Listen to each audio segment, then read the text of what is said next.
troisième JT de Presse ton Talent. Au sommaire cette semaine, nous avons les mangas pour les non-initiés selon Maxime, introduction à l'histoire de la musique underground par Tanguy, et enfin trouver sa voix avec Perceval. Mais débutons tout de suite par un message de nos conseillers concernant les rendez-vous de l'alternance, qui ont commencé le 17 juin et qui vont finir le 15 juillet. Vous pourrez rencontrer plein d'organismes de formation comme le BTP-CFA, l'IFP 43, l'INFA, le GEC et plein d'autres. N'hésitez pas à aller voir notre page Facebook, la mission locale du Velay, ou bien nous appeler au 04 71 07 09 09 pour avoir plus d'informations. Maxime, notre vidéaste de Presse ton Talent, qui est aussi passionné de culture japonaise, a gentiment voulu nous présenter des mangas pour les personnes qui ne connaissent pas vraiment cet univers et qui souhaitent le découvrir. Ohio, Presse ton Talent. Aujourd'hui, je vous parle de mangas qui pourraient plaire à la majorité d'entre vous. Cependant, je vais pas parler des grands mangas connus comme One Piece, Naruto, Dragon Ball, ça serait beaucoup trop simple. On va donc commencer par deux mangas français. Je vais vous présenter les mangas en disant leur auteur, leur dessinateur si c'est différent, et un rapide résumé. Le premier s'appelle Double Mi et est un manga écrit par Miki Makasu et dessiné par Otosan. Dans ce manga, on suit une adolescente qui vient de perdre sa meilleure amie. Suite à ce décès, elle voit une fonctionnalité d'un réseau social s'activer et qui va lui permettre de continuer à parler avec sa meilleure amie bien qu'elle soit morte. Mais jusqu'où cette application va l'emmener? Pour le deuxième manga, on reste sur un manga français qui s'appelle OZE. C'est l'abréviation de Overcome Survival Experience. Il est écrit par Loiki Nihon et dessiné par Chaos. Donc, lors d'un salon international de jeux vidéo, une multinationale franco-japonaise va proposer deux nouveaux jeux en VR, OZE et Rose. Ces jeux ont pour but de combattre sa propre phobie. Cependant, pendant la présentation de ce nouveau jeu, tout ne se passe pas comme prévu. Si vous voulez en apprendre un peu plus sur ce manga, je vous invite à aller voir ma chaîne YouTube qui va s'afficher juste ici. Oui, je fais de l'autopromo. Où j'ai réalisé une interview de Chaos et de Loiki. Pour le troisième manga, je vous propose un manga japonais cette fois-ci, du nom de Dernière Heure en français. Ce manga est écrit et dessiné, cette fois-ci c'est la même personne qui fait tout, par Yu. Dans un Japon en guerre, on retrouve des collégiens bien loin des conflits. Mais un jour, leur professeur principal vient leur annoncer une terrible nouvelle. Ils sont tous appelés au combat, excepté deux collégiens, sans que l'on ne sache pourquoi. Pour le quatrième et avant-dernier manga, je vous propose Anonyme, un manga de Chikara Kimizuka et dessiné par Yen Hyoka. Takashi est obligé d'adopter un nouveau mode de vie suite à un terrible événement. Sa vie reprend son cours peu à peu, cependant une terrible nouvelle vient s'abattre. Son passé revient le hanter à cause d'un mystérieux informateur. Pour finir, je vais vous présenter Black Torch, écrit et dessiné par Tsuyoshi Takaki. Jiro espère vivre une vie tranquille, bien qu'il soit un aimant à problème. Un jour, il décide de sauver un mystérieux chat qui était mal en point. Et cette rencontre va bouleverser sa vie, lui qui espérait vivre une vie tranquille. Merci de m'avoir écouté et j'espère vous retrouver bientôt sur ma chaîne YouTube. On a l'habitude de le voir parler de la culture tchèque, mais cette fois, Tanguy va nous parler de l'histoire de la musique underground. Ah, vous êtes là, vous? Mais vous avez vu, c'est mon nouveau t-shirt que j'ai ramené de Londres l'an dernier, avec ses 500 km de galeries, de métro. C'est incroyable, non? Et d'ailleurs, comment dit-on métro en anglais? Ah oui, underground, c'est ça. Mais d'ailleurs, c'est le nom qu'on a donné à la musique dans les années 80, qui signifie une musique plus minimaliste, avec plus de rythme et moins de paroles. C'est incroyable, non? D'ailleurs, aujourd'hui, on va parler de ça, on va parler de la musique underground. Qu'est-ce que c'est la musique underground? C'est toutes ces musiques minimalistes qui sont un petit peu moins connues du grand public, qu'on entend moins sur les radios. C'est une musique à la base qui est plutôt noire, qui est afro-américaine. Elle est née à Chicago et à Détroit. Et dans ces deux styles, il y a deux styles de musique qui ont influencé beaucoup d'autres musiques. C'est la techno et la house music. Alors la house music se caractérise par beaucoup de samples déjà. Les samples, ce sont des bouts de morceaux qu'on a récupérés pour les remettre dans une musique plus longue. Donc à l'époque des vinyles déjà, les gens savaient sampler des morceaux avec des petites parties d'autres morceaux. Donc, ça s'écoule beaucoup de la funk déjà, des musiques afro-américaines, Michael Jackson, du James Brown.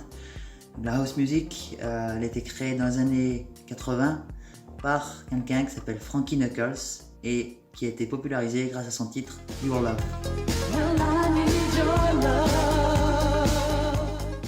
À cette époque-là déjà, les Américains s'étaient sortis tout droit de Chicago déjà et ça avait déjà fait des ravages en Amérique. Un nouveau genre était né, la house music. Beaucoup de basses, peu de paroles, un truc sympa, des rythmes, beaucoup de rythmes. Cette musique était déjà dansée à l'époque par une communauté plutôt noire, mais elle a vite été démocratisée et ce sont les homosexuels qui ont continué à danser sur cette musique dans les clubs, notamment avec l'arrivée de cette musique dans le nord de l'Angleterre, à Manchester exactement, où les jeunes venaient se rencontrer et se voir dans l'Hacienda, un club mythique de Manchester, où d'ailleurs est passé le célèbre DJ Laurent Garnier.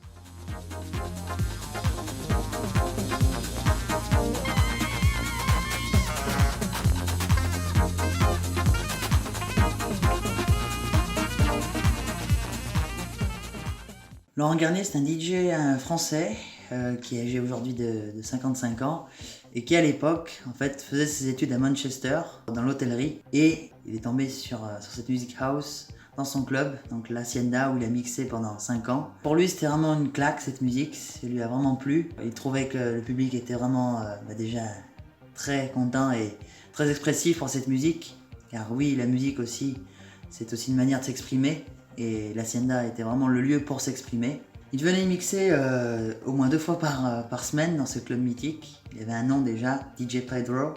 Il est plus connu aujourd'hui sous le nom de Laurent Garnier bien sûr. Et cette musique a fait bouger beaucoup de têtes, beaucoup de corps surtout.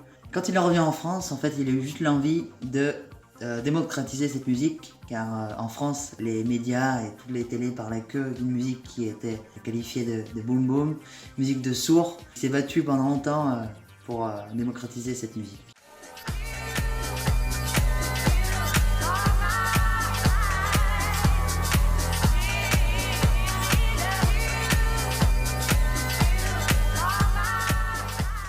Après la house music, on s'ensuit la techno, donc encore plus minimaliste avec des rythmes encore plus saccadés. Et cette musique est prônée par Laurent Garnier encore aujourd'hui, car pour lui c'est une manière de voir les choses, c'est une manière de raconter une histoire. Il a beaucoup parlé sur le métier du DJ, parce qu'à l'époque, dans les années 90, le métier de DJ était assez mal compris. Pas d'instruments, pas de représentation sur scène, juste quelques lumières, mais c'est en 96 déjà après sa victoire de la musique, qui fait l'Olympia, Laurent Garnier, avec un vrai orchestre. Et là, la musique explose, la musique électronique est reconnue en France. Et on voit apparaître bientôt les festivals qui existent aujourd'hui, comme l'Uni Sonore à Lyon, ou encore le Cercle Musique, en fait, qui est une plateforme, plutôt une chaîne, disponible sur tous les réseaux sociaux, qui prône en fait cette musique par des festivals de DJ un petit peu underground, un peu moins connu du grand public, je vous le cache pas, mais qui prône un peu cette musique avec la techno, la house music. Et je trouve que c'est important aussi de reconnaître en fait le style d'une musique par sa vraie identité et pas juste par son mouvement. Je vois par là, on a reconnu le rock comme une vraie musique, mais au début, on n'arrivait pas à dissocier de la période dans laquelle elle naissait. C'est-à-dire les mouvements sociaux qu'il y a eu pendant cette période. Il faut arrêter aussi de dire que cette musique est seulement le résultat de l'ecstasy, la prise d'ecstasy en club par rapport à la techno et la musique house.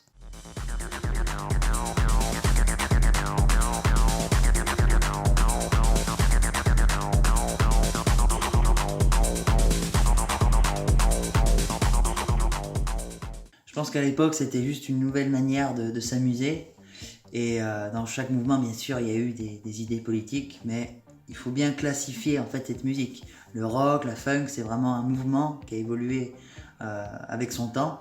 Et aujourd'hui, avec l'ère de l'informatique, l'ère de l'industrialisation de beaucoup de choses, on arrive à cette musique très minimaliste, parce que créée avec un ordinateur, créée avec des nouvelles technologies, des nouveaux moyens. Et donc aujourd'hui elle a sa place dans le monde et elle a sa place dans la culture. Voilà. écoutez les technos, essayez de chercher par vous-même ce qui vous plaît, parce que bien sûr, toute la musique techno n'est pas forcément belle à écouter. Il y a des sonorités qu'on va aimer, des sonorités qu'on va moins aimer, c'est tout à fait normal. Mais à vous de chercher quelle sera votre patte musicale. Voilà pour cette vidéo. En tout cas, ça me fait très plaisir de partager cette passion avec vous. Je vous dis à bientôt pour une nouvelle vidéo. Et vous pouvez nous contacter sur Presse Mon Talent si vous avez des questions. On pourra y répondre. Merci à vous et à bientôt. C'était Tanguy. Et si pendant les vacances, vous vous donniez l'opportunité de vous connaître davantage?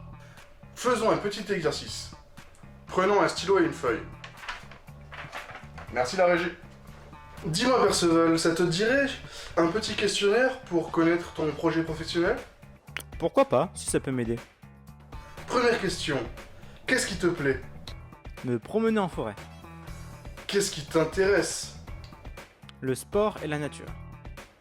Qu'est-ce que tu ne veux pas faire? Me retrouver enfermé dans un zoo. Qu'est-ce que tu veux faire? Courir dans la forêt.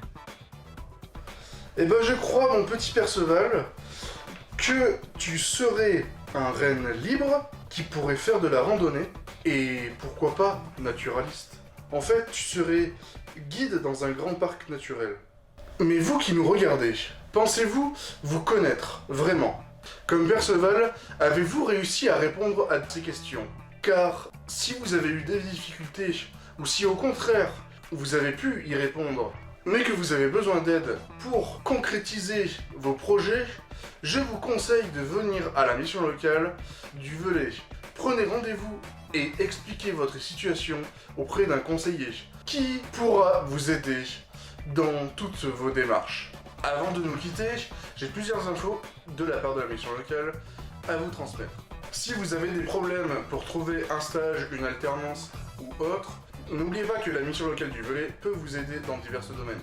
De plus, si vous êtes intéressé pour intégrer la gendarmerie, des permanences sont mises en place le deuxième mercredi de chaque mois, de 13h30 à 15h. Pour intégrer l'armée de terre, les permanences sont les quatrièmes jeudis de chaque mois, de 8h30 à midi. Enfin, pour les autres corps d'armée, vous pouvez vous renseigner auprès de vos conseillers. Et voilà, c'est la fin pour nous, mais nous serons bientôt de retour pour vous présenter notre talent. En attendant, je vous invite à aimer, à partager la vidéo. Et si vous êtes intéressé pour participer, toutes les infos sont dans la barre de description. Ciao, à plus!